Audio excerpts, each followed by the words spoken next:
Bonjour à tous. Dans cette nouvelle vidéo, je vais vous parler des mystères qui entourent l'Antarctique. Il y a quelques années de cela, des scientifiques avaient découvert un mystérieux objet caché sous le sol gelé de l'Antarctique. Cet objet aurait été détecté pour la première fois en 2006, lorsqu'une équipe de scientifiques de l'université de l'État de l'Ohio avait décidé d'utiliser les satellites Grace de la NASA. En scannant une région de l'Antarctique connue sous le nom de Woodcase Land, ils auraient alors découvert une anomalie gravitationnelle. Cette anomalie indiquait la présence d'une énorme concentration de masse au milieu d'un cratère de 300 miles de large, caché sous la calotte glaciaire. Corey Goode, un chercheur autodidacte qui est très connu pour ses recherches sur l'activité extraterrestre, prétend qu'il y aurait une ancienne civilisation de type extraterrestre qui aurait été surprise subitement par l'arrivée d'un froid qui les aurait congelés puis enterrés sous 3 km de glace en Antarctique. La découverte des ruines dans ce secteur de l'Antarctique remonterait en fait à la première expédition allemande nazie de 1939. Certaines rumeurs prétendent même que les Allemands y auraient fait construire une sorte de base secrète où ils auraient entreposé quelques-uns de leurs appareils les plus perfectionnés. Corey Goode raconte, entre autres, qu'il avait été informé de la découverte par un officier supérieur de l'US Air Force, travaillant dans un programme spatial secret pour le gouvernement américain et pour certaines élites. Au début du mois de janvier 2017, il aurait été emmené en Antarctique par l'armée de l'air des États-Unis pour assister à des fouilles secrètes qui étaient en cours sur les ruines d'une cité vieille d'au moins 55 000 ans. Bien que la découverte de cette vieille cité remonterait à l'année 1939, les archéologues et certaines équipes scientifiques ne furent autorisés à s'y rendre que depuis l'année 2002. Bien entendu, avant de donner l'autorisation aux archéologues et certaines équipes de scientifiques, les autorités américaines qui avaient pris possession du secteur depuis les années 90 avaient pris le soin de récupérer tous les appareils et autres artefacts présents dans cette cité. Ils ne sont pas idiots non plus, nos autorités américaines. L'US Air Force avait invité Corey Goode dans cette zone de l'Antarctique après avoir bien nettoyé le site. Et bon, l'invitation de tous ces archéologues et équipes scientifiques de par le monde était une petite ruse qui permettait aux Américains de dire, vous voyez, on vous laisse aussi agir, nous ne sommes pas les seuls à travailler sur certains sites en Antarctique. Les fouilles archéologiques avaient été révélées à Corey Goode par un officier supérieur qu'il appelait Sigmund. Celui-ci aurait travaillé dans un programme spatial dit secret.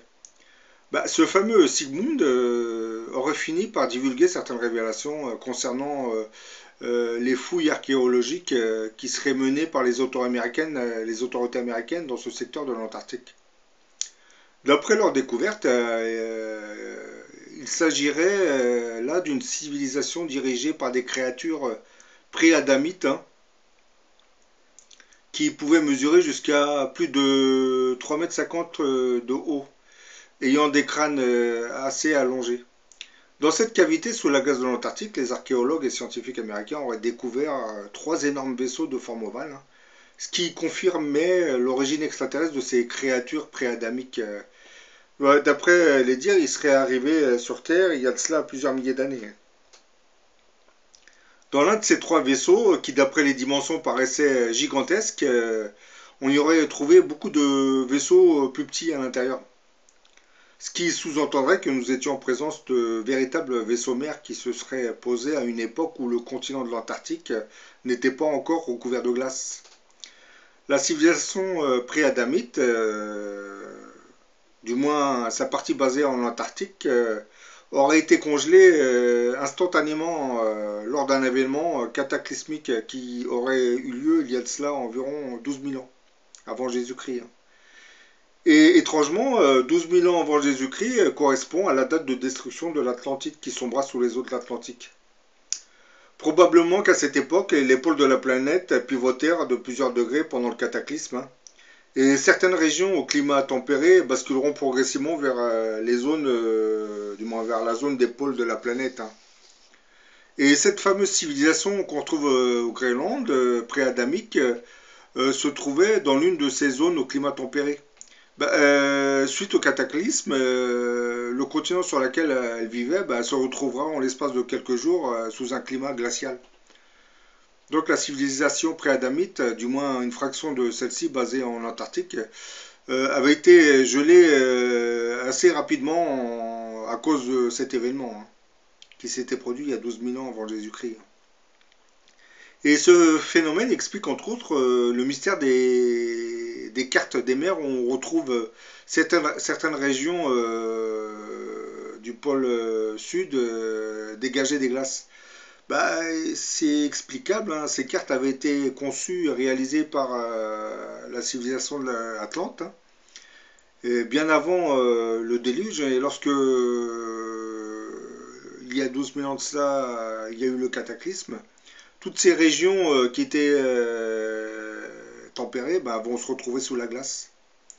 Et c'est pour cette même raison qu'aujourd'hui, des régions qui sont sous la glace étaient, il y a plus de 10 000 ans, avant Jésus-Christ, sous des climats tempérés. Malheureusement, les technologies les plus avancées ainsi que les traces de pré-adamites avaient été retirées du site archéologique qui sera rendu public et désormais les équipes de scientifiques du monde entier peuvent travailler avec ce qui reste sur le site.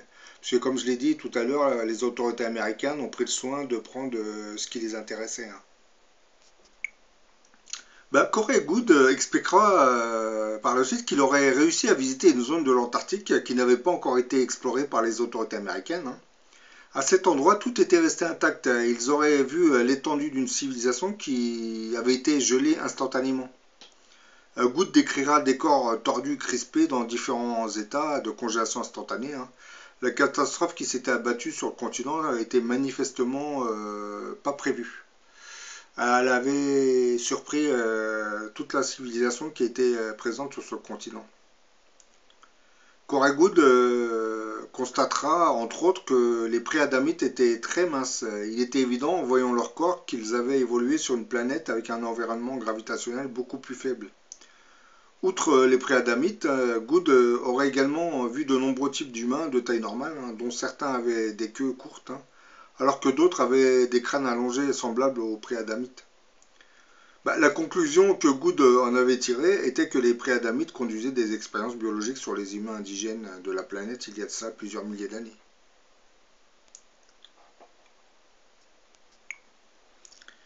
Et la visite de nombreux dignitaires en Antarctique en 2016, dont le secrétaire d'État John Kerry, Buzz Aldrin, le patriarche Kirill et bien d'autres au cours des années précédentes, est une preuve qu'une découverte assez importante aurait été faite en Antarctique. Puisqu'on aurait trouvé cette fameuse cité gigantesque qui ferait la taille de Paris, comme vous allez l'entendre dans la petite vidéo que je vais vous faire écouter. Et à côté de ça, vous avez aussi une base extraterrestre, il ne faut pas l'oublier. Ce sont deux bases différentes. Celle dont je viens de parler, c'est une cité qui a été engloutie par la glace, qui se trouve sous la glace, sous 3 km de glace, et qui s'étend sur une superficie qui correspondrait à la ville de Paris. Et à l'intérieur, comme je l'ai dit tout à l'heure, il y aurait présence de vaisseaux mers, à l'intérieur desquels se trouveraient des vaisseaux beaucoup plus petits. Les Américains, je ne pense pas qu'ils ont pu reprendre ces vaisseaux, mais ils ont dû récupérer le maximum d'appareils qu'il y avait à l'intérieur. Et là, je vais vous faire écouter la fameuse petite vidéo qui vous parle de cette découverte en Antarctique. Comme vous avez pu le remarquer depuis quelques jours, les premières divulgations officielles extraterrestres ont commencé suite aux révélations du lanceur d'alerte, Corey Goode, sur les premières excavations scientifiques d'une ancienne civilisation gelée en Antarctique, enfouie à 3 km sous la glace, qui ont commencé ce mois-ci. Tout a commencé en 1939, lors d'une expédition nazie, qui a fait état de cette découverte. Les fouilles effectuées par les archéologues et d'autres scientifiques n'ont été autorisées que seulement à partir de l'année de 2002. Et en début d'année 2017, les scientifiques sur place ont rapporté avoir compilé des photos et vidéos en vue de produire de nombreux documentaires à ce sujet. Cette découverte s'agit d'une civilisation dirigée par des pré-adamites mesurant entre 2,5 et 3 mètres de haut, et dotés de crânes allongés. Les préadamites étaient des extraterrestres arrivés sur Terre, il y a environ 55 000 ans, un fait déterminé par la découverte de 3 vaisseaux ovales, d'environ 50 km de diamètre, sur le site. Immédiatement après avoir été exhumés, les archéologues ont découvert que plusieurs vaisseaux spatiaux de petite taille étaient situés à l'intérieur de l'un des 3 vaisseaux. La civilisation préadamite, du moins une fraction de celle-ci basée en Antarctique, a été gelée instantanément, suite à un événement catastrophique, qui s'est produit il y a 12 000 ans. Malheureusement, les technologies les plus avancées, ainsi que les traces de préadamites, ont été retirées du site archéologique, qui sera rendu public prochainement, et désormais, les équipes de scientifiques travaillent avec ce qui reste sur le site. Inutile de mentionner que tout ce beau monde est soumis au secret le plus total et absolu. Voyons maintenant ce qu'il s'est passé réellement en interne. Ce gigantesque champ de ruines représente la plus vaste cité antique jamais découverte jusqu'ici. La zone urbaine dégagée par les glaces représente une superficie de 150 km². Selon les estimations des géologues, la ville sous la glace pourrait avoisiner la surface de Paris, voire celle de Londres. Les premiers examens du site ont révélé les traces d'une technologie avancée, qui peut sembler moderne, sinon carrément futuriste, et de nombreux vestiges soumis à une datation au carbone C14 et palynologie ont révélé une ancienneté de 150 000 à 165 000 ans. De nombreuses équipes de scientifiques et archéologues se pressent pour étudier chaque mètre carré de ruines que la glace a libéré. L'euphorie est à son comble. Les découvertes sont ahurissantes, et pour d'autres, tout à fait incompréhensibles.